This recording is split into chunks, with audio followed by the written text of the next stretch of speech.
제목을 수고하고 무거운 짐진 자들아 이렇게 쓰긴 했는데요.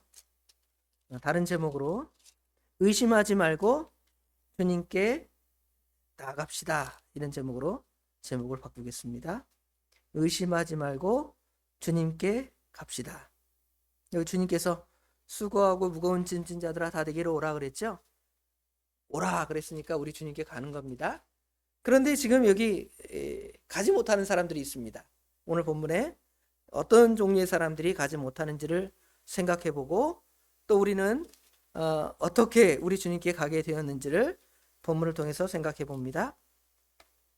먼저 의심하는 자 첫 번째는 사실은 1절부터 15절까지 등장하는 세례 요한입니다. 세례 요한은 의심하는 사람이었습니다. 물론 여기의 의심은 예수님을 불신하고 예수님을 이제 안 믿겠다 그런 의심이 아니라 정말 우리 예수님께서 메시아이신가? 자기가 전에 확신하고 저분이 메시아이십니다. 저분은 세상 죄를 지고 가는 하나님의 어린 양이십니다. 이렇게 뭐랄까요? 전도하고 나왔지만 자기 마음에 좀 회의가 든 거예요. 그런데 이 회의는 그 예수님을 거부하거나 예수님을 안 믿거나 예수님을 대적하기 위한 회의, 의심이 아니라 정말 그 예수님이시라면 이라는 그 마음이 그 안에 있어서 그분을 찾고자 하는 열망, 그분을 만나고자 하는 열망, 그분을 사모하는 사랑하는 열망이 세례 요한에겐 있었습니다. 그래서 예수님께서 그 세례 요한에게 자신이 그분이라는 것을 아주 명확하게 가르쳐 주죠. 요한이 감옥에서 예수님께 사람을 보내어 말하잖아요. 오실 분이 당신입니까? 아니면 내가 다른 사람을 기다려야 됩니까? 예수님 그렇게 물을 때에 예수님께서 확실하게 가르쳐 주시죠. 너희는 가서, 즉 요한의 제자들은 가서 요한에게 알게 하라는 것입니다. 맹인이 보고 못 걷는 사람이 걸으며 나병 환자가 깨끗함을 받으며 못 듣는 자가 들으며 죽은 자가 살아나며 가난한 자에게 복음이 전파된다. 그렇죠? 이런 역사가 지금 주님을 통해서 일어나고 있으니까 너는 의심하지 말고 너는 실족하지 말고 그 믿음에 굳건히 서라. 이렇게 강력하게 말씀해 주시지요. 그리고 이제 요한이 떠난 다음에 예수님께서 예수님의 제자들에게 요한에 대해서 굉장히 칭찬하는 장면을 말씀하죠. 요한은 선지자들보다 뛰어난 자다. 요한을 마지막 선지자라고 합니다. 구약의 선지자들이 쭉 예수님이 오시기 전에 먼저 와서 예수님이 하실 일을 선포하고 주님의 뜻을 가르쳐 주셨는데 그 마지막의 사명을 요한이 잘 감당했다는 것입니다. 요한이 실제로 잘 감당했죠? 보라, 세상 죄를 지고 가는 하나님의 어린 양이다. 나는 그의 신발끈 풀기도 감당하지 못하겠다. 그분이 진짜다. 이렇게 가르쳐 줬잖아요.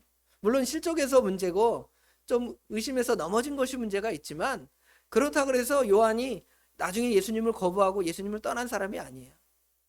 그러나 자신의 어떤 상황 때문에 잠시 우리 예수님을 의심한 거죠. 그리고 그 예수님에 대한 의심은 정말 그 예수님을 대망하고 소망하는 요한에게 그 신앙을 더 확고하고 견고하게 만들어주는 거예요. 우리도 무조건 의심하는 거는, 신앙에 대해서 의심하는 것은 문제가 있고 나는 이제 교회 안 다닐래요. 나는 믿음 없습니다. 그런 식의 회의는 성경적인 것은 아니지만 우리가 정말 하나님을 알아가는 그런 마음이 조금이라도 있다면 그래도 그냥 아무 생각 없이 예수님을 그냥 맹신하는 것처럼 뭐 성경도 모르고 아무것도 모르고 그냥 교회에서 목사님이 예수 믿으려니까 믿습니다. 그러는 것이 아니라 여러분이 저에게 하나님의 말씀을 듣고 배우지만 여러분 안에서 정말 그 예수님을 알아가고 그 하나님을 알아가고 그 하나님 정말 좋으니까 그 예수님이 어떤 분이실까? 그 하나님이 어떤 분이실까? 그분이 어떻게 이런 상황을 이겨나가실까? 하고 그 마음에 여기는 그러니까 부정적인 의심이 아니라 더 긍정적인 의심을 하고 그런 의심을 할 때마다 하나님께서는 여러분에게 답을 주시는 거예요. 성령 하나님께서 답을 주시죠. 여기 그러잖아요. 25절에 보면 그때 예수께서 대답하여 이르시되 천지의 주제이신 아버지여 이것이 지혜롭고 슬기 있는 자들에게는 숨기시고 어린아이들 같이 어린아이들에게 나타내심을 감사하나이다. 그랬죠? 27절에 내 아버지께서 모든 것을 내게 주셨으니 아버지 외에 아들을 아는 자가 없고 아들과 또 아들 소원대로 계시를 받은 자 외에는 아버지를 아는 자가 없느니라. 이렇게 하나님에 대해서 알고자 원하는 사람에게는 하나님께서 마음을 열어주셔서 하나님 말씀을 깨닫게 하시는 거예요. 성령 하나님께서. 그런 요한의 그 믿음을 처음에는 요한이 책망했으니까 잠시 이렇게 말씀으로 너의 그 실족함을 내가 책망한다 하지만 요한을 나중에 칭찬하잖아요. 우리도 하나님의 말씀에 대한 이런 어떤 그 답이 정해져 있고 이렇게 하나님을 섬기는 것이 아니라, 그렇죠? 정말 그 하나님이 그러시다면 정말 하나님이 그러십니까라는 하나님의 말씀에 대한 어떤 갈급함, 이런 것들이 요한처럼 있어야 돼요. 그럼 하나님께서 그것들에 대해서 너 믿음 없다, 너 왜 그렇게 하냐, 너 그렇게 돼서 되겠느냐 그러지 않으셔요. 오히려 그런 사람에게 하나님께서 말씀을 읽고 말씀을 연구하고 또 말씀을 배워서 그 말씀이 그 말씀이었구나 깨닫게 해주시는 거예요. 그럼 그 사람의 믿음이 더 어떻게 돼요? 더 견고해지는 거예요. 이것이 바로 세례 요한의 믿음입니다. 그런데 여기 다른 그 의심자들이 있습니다. 요한 말고 다른 의심자들 오늘 본문에 나오는데 어떤 사람인지 먼저 봅시다. 16절에 보면 이 세대를 무엇으로 비유할까? 비유하건대 아이들이 장터에 앉아 제 동물을 불러 이르되 우리가 너희를 향하여 비리를 불어도 너희가 춤추지 아니하고 우리가 슬피 울어도 너희가 가슴을 치지 아니하였다 함과 같도다 그랬죠. 여기 의심하는 사람들은 감각이 없이 무감각하게 비판적인 그런 세계를 가진 사람들을 말합니다. 여기 보니까 아이들의 그 장터에서의 놀이를 지금 설명을 해줍니다. 어떤 놀이를 하냐면 결혼식 놀이를 해요. 그렇죠? 우리 아이들도 보면 야 너 신랑해라, 너 신부해라, 그리고 우리 결혼식 할까 딴딴따단 하고 하잖아요. 그런 것처럼 지금 장터에서 아이들이 뭐 숨바꼭질도 하고 술래잡기죠. 뭐 그 다음에 기타 여러 놀이를 할 때 그거를 보면서 우리 주님께서 그 아이들이 그런 놀이를 하면서도 그 놀이에 대한 그 참된 그 즐거움이 없다는 것이죠. 아이들이 결혼식 놀이를 하면서 피리 불기를 하지 않습니다. 피리를 불어도 뭐 하지 않아요? 즐거워하지 않습니다. 결혼식이라는 게 즐거운 거잖아요. 그 다음에 장례식 놀이를 합니다. 아이고 장례식 하죠. 장례식 놀이를 하는데 정말 통곡함이 없어요. 그렇죠? 감각이 없습니다. 이 세대에 예수님께서 오셔서 예수 그리스도의 복음이 전해지면 그 감각이 둘 중에 하나로 나타납니다. 예수를 믿는 사람들은 눈물을 뚝뚝뚝뚝 흘리는 거예요. 내가 이렇게 죄인이라니, 하나님께서 나를 위해, 예수님께서 나를 위해 십자가에 못 박혀 죽으셨다니 하는 감격의 눈물이 흘리죠. 반대로 또 어떤 마음이 들어요?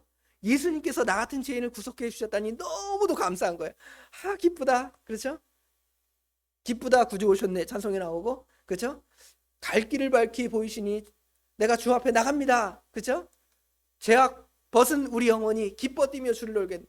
우리 예수 믿는 성도는 하나님의 말씀을 들을 때 죄악에 대한 어떤 비통함이나 아니면 구원에 대한 기쁨의 그런 찬양이 있어야 되는데, 예수님께서 이 복음을 선포할 때 또는 요한이 와서 예수님을 전할 때 이 세대가 이런 거예요.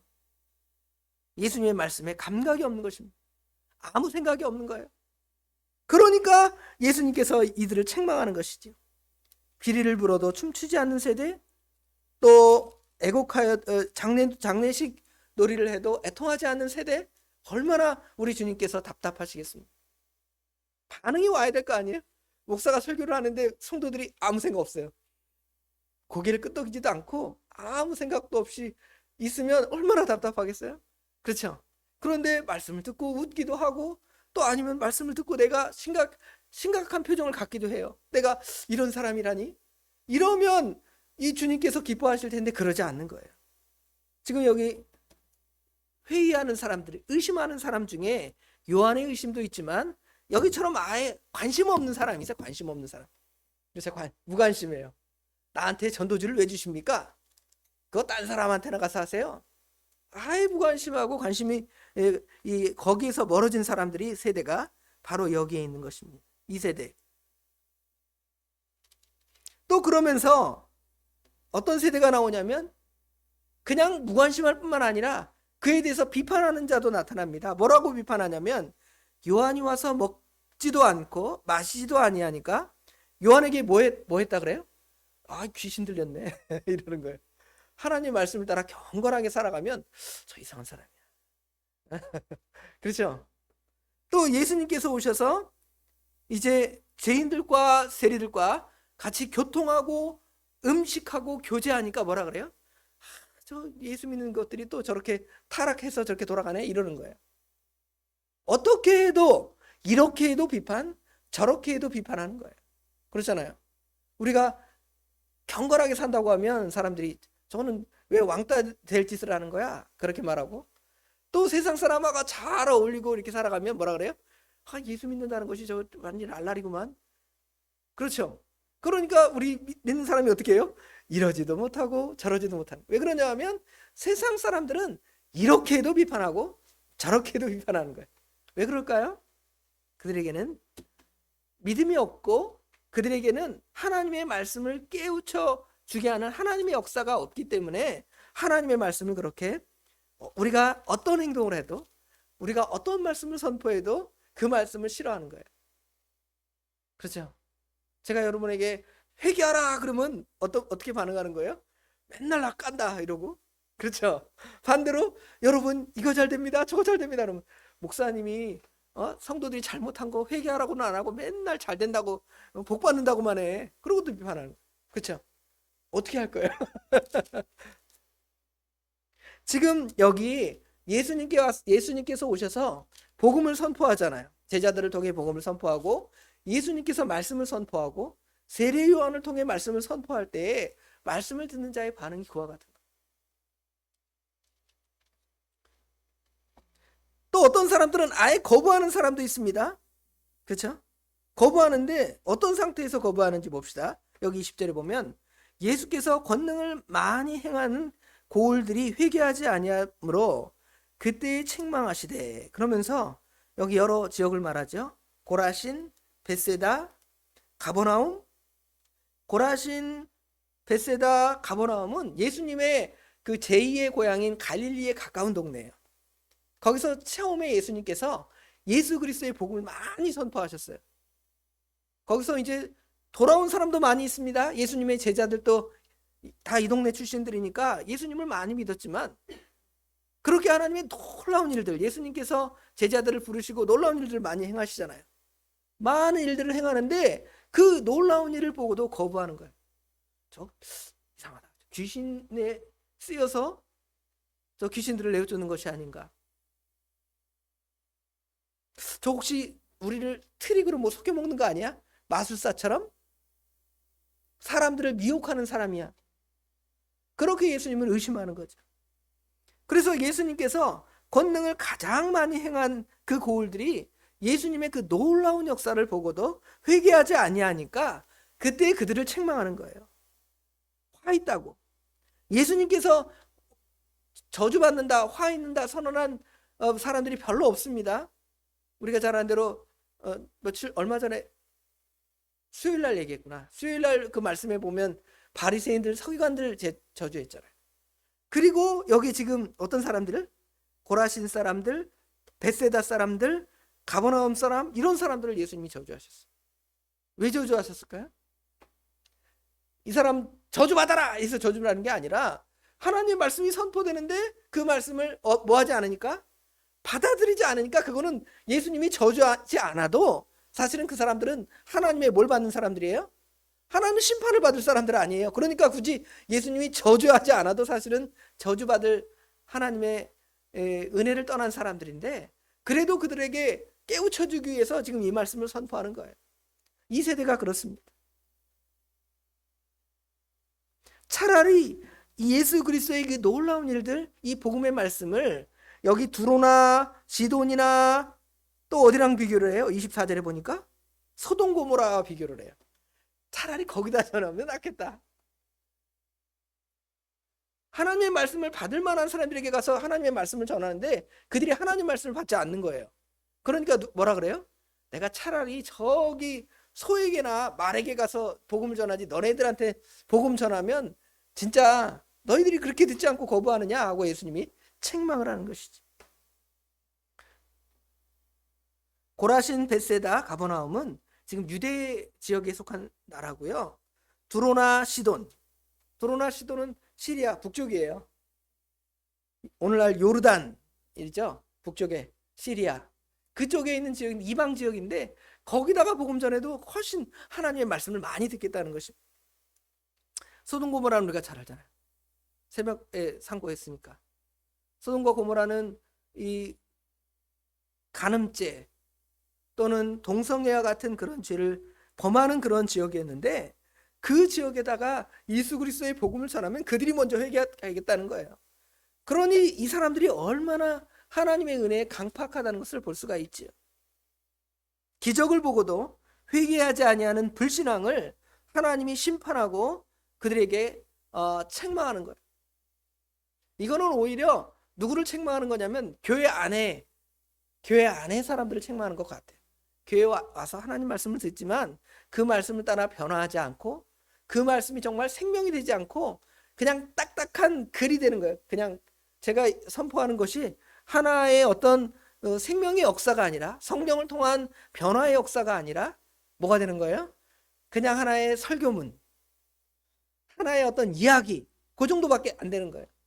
그러니 얼마나 우리 주님께서 이런 일을 행하고 계신데 우리 주님을 거부하니까 안타깝게 생각하시고 그들을 말씀하시는지 모르겠어요. 그런데 이제 하나님의 말씀을 듣는 종류의 사람들이 있습니다. 어떤 사람들이 하나님의 음성을 듣습니까? 여기 25절에 보니까 그때 예수께서 대답하여 이르시되 천지의 주제이신 아버지여 이것을 지혜롭고 슬기 있는 자들에게 숨기시고 어린 아이들에게 나타나심을 감사하나이다. 하나님의 말씀을 들을 때 어린 아이와 같은 심정으로 하나님의 말씀을 받는 사람들을 지금 초청하는 거예요. 과거의 초청자들은 하나님의 말씀을 다 거부한 사람들입니다. 예수님 어떤 주인이 혼인잔치를 마련하고 가서 오라 그러잖아요. 오라 그러니까 뭐라 그래요? 나는 결혼도 해야 되고 나는 장가도 가야 된다는 거죠. 나는 사업도 해야 되고 나는 이것 때문에 못 갑니다. 저것 때문에 못 갑니다. 그러잖아요.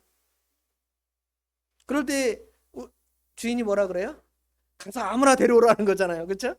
그 아무나 데려올 사람이 그 구원을 얻고 생명을 얻을 사람들입니다. 그런데 그 사람들은 어떤 사람들이냐면 지혜롭고 슬기 있는 사람들이 아니에요. 지혜롭고 슬기 있는 사람들은 돈 벌어야 되겠죠. 열심히 돈 벌어서 내가 앞으로 장래일을 준비해야 될 거 아니에요. 그게 지혜롭고 슬기로운 사람 아니에요. 그렇죠? 돈 버는 일 말고 세상에 많은 일들을 해야 할 일이 있다는 거잖아요. 그런 일 감당하고 혹시 시간이 나오면 내가 어디 가겠다는 거예요? 예수님 예수님의 그 혼인잔치에 가겠다는 거예요. 예수님을 믿겠다는 것입니다. 그런데 예수님께서는 그렇게 지혜롭고 슬기롭다는 자들, 결혼도 해야 되고 장사도 해야 되고, 그렇죠? 그런 사람들에게는 그 복음이 나타나지 않습니다. 어떤 사람들에게 복음이 나타나냐면 어린아이들에게 나타나심을 감사한다는 것이죠. 여기 어린아이들이라는 것은 단순하게 아이들, 뭐 유치부 아이들에게, 중고등부 아이들에게, 그렇죠? 아니면 초등학생들에게 복음을 전해야 된다는 연령적인 어린아이의 심령이 아니라 심령이 우리가 마태복음 5장 3절에 나오는 것처럼 심령이 가난하고 단순하고 순진하고 겸손하고 때묻지 않는 사람들에게 하나님의 말씀이 선포될 때에 그 말씀이 그렇겠네요. 이렇게 되는 거예요. 그렇지 않고 내가 논리적으로 생각해 보니까, 지식적으로 생각해 보니까 아까 아닌 것 같은데요. 그게 무슨 말도 안 되는 소리입니까? 과학적으로, 철학적으로, 논리적으로 볼 때 지금 당신 목사가 앞에 나와서 설교한다는데 그게 말이 맞습니까? 죽은 사람이 어떻게 살아납니까? 어떻게 그 보리떡 5개와 물고기 2마리로 5,000명을 먹이십니까? 하고 그 말씀에 대해서 어떻게 하는 거예요? 지혜롭고 슬기 있다고 자기 나름 자부하는 거예요. 그런데 어린아이와 같은 자는 그냥 그 하나님의 말씀이니까 우리 인간의 머리로는 이해가 되지 않고 안 될 것 같지만 우리 하나님은 전지하신 하나님이시고 전능하신 하나님이시니까 그렇게 하실 수 있겠지. 그러니까 우리가 이 성경을 읽을 때 그래, 머릿속으로는 이해가 안 되겠지만 내가 하나님의 말씀이니까 믿어볼게. 그런 자들에게는 그 말씀이 선포될 때에 그 말씀이 들려지고 믿어지고 받아들여지게 되는 거예요.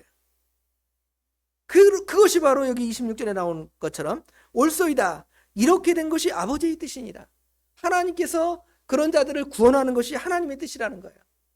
지혜롭고 슬기로운 자들, 우리 고린도전서 1장에 보면 헬라인들, 유대인들은 표적을 구합니다. 헬라인들은 철학을 구합니다. 그러나 예수 그리스도의 복음에는 뭐가 없어요? 철학이 없고 기적이 없습니다. 예수 그리스도의 복음에는 오직 십자가의 도만 있습니다. 십자가의 도가 멸망하는 자들에게는 미련한 것이요 구원을 얻는 우리에게는 하나님의 능력이라 그랬잖아요. 그러니까 하나님의 복음이 딱 전해지니까, 십자가의 도가 전해지니까 그게 무슨 어떻게 구원을 받습니까? 최소한 우리가 뭘 해야지 구원받죠. 내가 착한 일 해야지 구원받죠. 어떻게 무슨 2000년 전에 우리를 대신해 십자가에 어떤 사람이 죽었다는데 그 사람이 정말 우리를 대신해 죽은 거는 맞습니까? 그리고 그분이 2000년 전에 죽은 그 사람이 죽음이 우리와 어떤 연관이 있습니까? 이런 지혜, 슬기, 논리, 이성 이런 걸 가지고 따지면 하나님의 말씀을 한 개도 받을 수가 없는 것입니다. 그런데 우리가 먼저 그 말씀을 받으려고 순전한 마음, 아이와 같은 마음을 가질 때에 여러분이 그걸 탁 받아들이는 것은 여러분의 이성이 아니라 어느 순간에 성령 하나님께서 그래도 그 말도 안 되는 얘기지만 내가 믿습니다. 아멘. 그렇게 반응하는 거예요. 그게 누구의 역사냐면 아버지의 역사예요. 아버지의 역사. 아버지의 뜻대로 됐다 그랬죠? 27절에 보니까 내 아버지께서 모든 것을 내게 주셨으니 아버지 외에는 아들을 아는 자가 없고, 하나님이 그 사람에게, 성령 하나님께서 그 사람에게 믿는 믿음, 마음을 주셔야 아들을 안대요. 예수님을 안대요. 또 아들과 또 아들의 소원대로 계시를 받은 자 외에 예수 그리스도의 소원대로 예수 그리스도를 통한 자만이 하나님을 알 수가 있는 것입니다. 예수님을 보지 못하고 하나님을 보여달라고 하니까 나를 보면 하나님을 본 것인데 왜 하나님을 보여달라고 하느냐 하고 예수님께서 예수님의 제자에게 말하잖아요. 예수님의 제자 빌립, 예수님을 열심히 따라다니면서 예수님, 나 예수님 하나님 보고 싶어요. 그러니까 뭐라 그래요? 예수님께서 나 봤지 않느냐? 나를 보면 하나님을 본 것인데 뭘 또 하나님을 보여달라고 하느냐 말하죠. 그래서 이제 우리는 이 복음이 선포될 때 어떻게 할 것이냐는 거죠. 28절부터 30절까지 우리가 잘 아는 말씀이죠. 수고하고 무거운 짐진 자들아, 그렇죠? 수고하고 무거운 짐, 죄악의 짐들, 인생의 짐들을 지고 갑니다. 왜냐하면 그 마음에 예수님이 없고 하나님이 없기 때문에 이 세상의 모든 것이 다 짐이 되는 거예요. 그런데 그것들을 가진 사람들은 다 주님께로 오라는 것입니다. 예수님께 가라는 것입니다. 예수님께 가서 예수님을 믿으라는 거예요. 그런 자들에게 내가 너희를 쉬게 하리라. 예수님께서 그들에게 참 안식, 참 평강을 우리 주님께서 주실 것이라는 것입니다. 그리고 그 예수님에게 가서 예수님의 온유함과 겸손함을 배우고 예수님의 멍에를 지고 예수님을 배우라는 것입니다. 세상의 무거운 짐, 세상에 수고하는 짐들은 벗어버리고 예수님이 지어주는 그 멍에들을 메고 살아가는 자, 그것이 예수님을 배우는 것인데, 그런 사람들은 무거운 짐을 다 벗어놓고 새로운 짐을 졌지만 새로운 짐은 무거운 짐이 아니에요.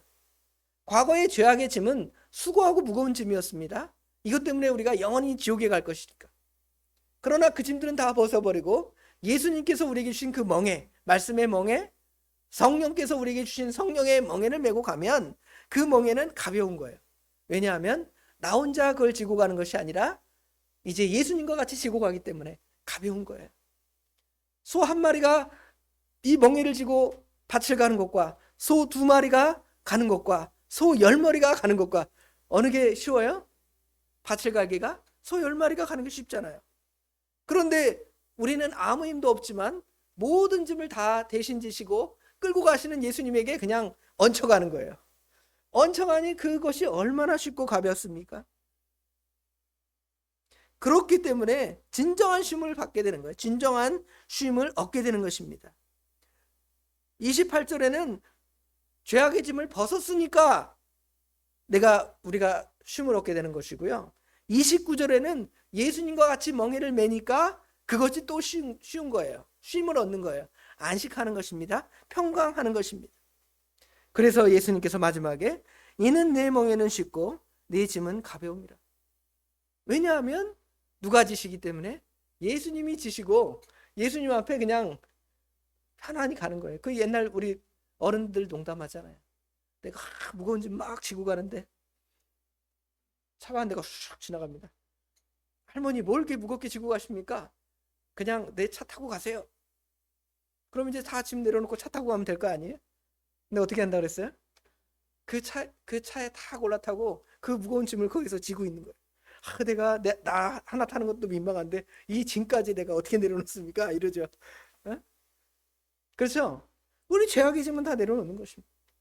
그리고 우리 몸을 예수님께 탁 맡기면 쉬운 거예요. 쉽게 가는 것입니다.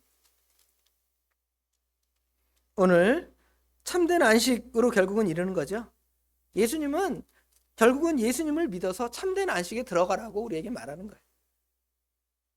여기에 도달하려는 방법은 결국은 우리의 인간의 지식이나 방법이 아니라 오늘 찬송가 2장 불렀잖아요. 성령이 오셨네. 성령의 능력으로 지는 거예요. 자, 은혜가 풍성한 하나님은 그렇죠? 오늘 또 성령 충만하게 해달라 그러잖아요. 성령이 충만하면 이 모든 믿음이 쉬워지고요. 말씀을 순종해지는 게 쉬워지는 거예요. 어제 권사님들이 와서 봉사하시는데 막 몸이 다 아프신 거야.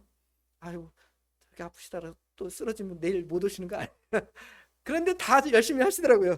그때 보니까 다 웃고 가시더라고요. 그래서 저게 어디서 나오는 힘인가 그랬더니 성령께서 주시는 힘으로 하는 거다.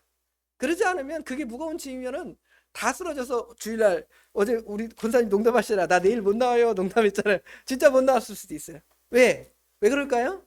성령 하나님의 힘으로 하지 않으면 그런 거예요.